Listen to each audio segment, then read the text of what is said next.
महाराष्ट्राच्या राजकारणावर प्रदीर्घ काळ प्रभाव असलेलं व्यक्तिमत्व उपमुख्यमंत्री अजितदादा पवार यांच्या अपघाती मृत्यूनंतर कोल्हापुरातील कार्यकर्त्यांच्या भावना अनावर झाल्या। अनेकांनी अश्रूंना मोकळी वाट करून देत स्वर्गीय अजितदादांच्या प्रतिमेला अभिवादन केलं। कोल्हापूर जिल्हा राष्ट्रवादी काँग्रेस पक्षाच्या वतीनं आज अजितदादांना श्रद्धांजली वाहून त्यांच्या स्मृती जागवण्यात आल्या। यावेळी अनेक जण भावनावश झाले होते। राज्याच्या राजकारणात नेहमीच सक्रिय असलेले अजितदादा पवार यांचा आज धक्कादायक अपघाती मृत्यू झाला। राज्याच्या विकासासाठी नेहमी ठोस भूमिका घेणाऱ्या, 7 वेळा बारामती मतदारसंघातून निवडून येणाऱ्या आणि 4 वेळा राज्याचं उपमुख्यमंत्रीपद भूषवणाऱ्या अजितदादा पवार यांच्या मृत्यूची बातमी समजताच राज्यभरातील राष्ट्रवादीच्या कार्यकर्त्यांना मोठा धक्का बसला।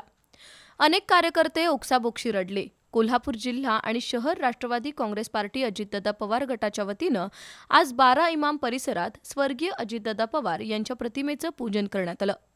माजी महापौर हसीना फरास यांच्यासह रामेश्वर पत्की, युवराज साळोखे, वसीम फरास, बाबा सरकवास, अच्युत साळोखे यांनी पुष्प अर्पण करून स्वर्गीय अजितदादांना श्रद्धांजली वाहिली। आज खरं म्हणजे शब्दच गोठलेले आहेत, तरी मी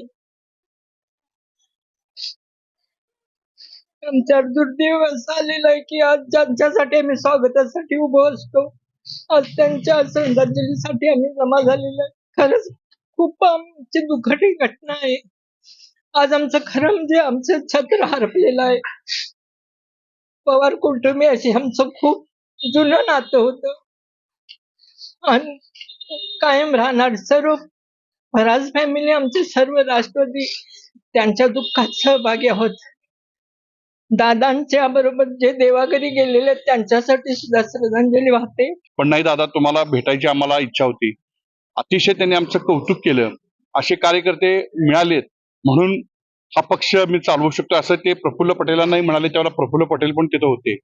अतिशय आमचं कार्यकर्त्यांचं आशा स्थान, एक आधारवड हरवलेलं आहे आणि सगळे कार्यकर्ते खऱ्या अर्थानं आता सैरभैर झालेले आहेत, काही समजत नाही।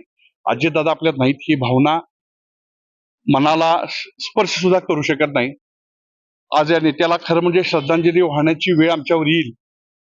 अजितदादा जातील असं कधी आम्ही ऐकू असं आम्हाला स्वप्नात सुद्धा वाटलं नव्हतं, पण ती वेळ आलेली आहे। अजितदादांना कोल्हापूर शहर राष्ट्रवादी काँग्रेस पार्टीच्या वतीनं अतिशय मनोभावे आम्ही श्रद्धांजली अर्पण करतो। गेल्या 3 दशकांहून अधिक काळ महाराष्ट्राच्या राजकारणात आणि समाजकारणात अग्रेसर असलेल्या नेतृत्वाला महाराष्ट्रानं गमावलं। कार्यकर्त्यांवर प्रेम करणारं नेतृत्व काळाच्या पडद्याआड गेल्याची भावना अनेकांनी व्यक्त केली। अमर रहे अजितदादा अमर रहे अशा घोषणा देऊन राष्ट्रवादीच्या कार्यकर्त्यांनी आपल्या लाडक्या नेत्याला अभिवादन केलं। यावेळी माजी नगरसेवक नंदकुमार गुजर, सुनील पाटील, राज्य उपाध्यक्षा जहिदा मुजावर, पूजा साळोखे, माई वाडेकर, गब्बर मुल्ला, पप्पू पांढरे, दिलीप टोणपे यांच्यासह राष्ट्रवादीचे कार्यकर्ते उपस्थित होते। तर गडिंग्लज येथील राष्ट्रवादी काँग्रेस पार्टीच्या कार्यालयातही आज अजितदादा पवार यांना श्रद्धांजली अर्पण करण्यात आली। यावेळी नंदाताई कुपेकर, नगराध्यक्ष महेश तुर्बतमठ, उपनगराध्यक्ष महेश सलवादे, गटनेते नरेंद्र भद्रापुरे, गुंड्या उर्फ रामगोंडा पाटील, सतीश पाटील, अमर बांगले, किरण कदम, सिद्धार्थ बन्ने यांच्यासह राष्ट्रवादीचे पदाधिकारी आणि कार्यकर्ते उपस्थित होते।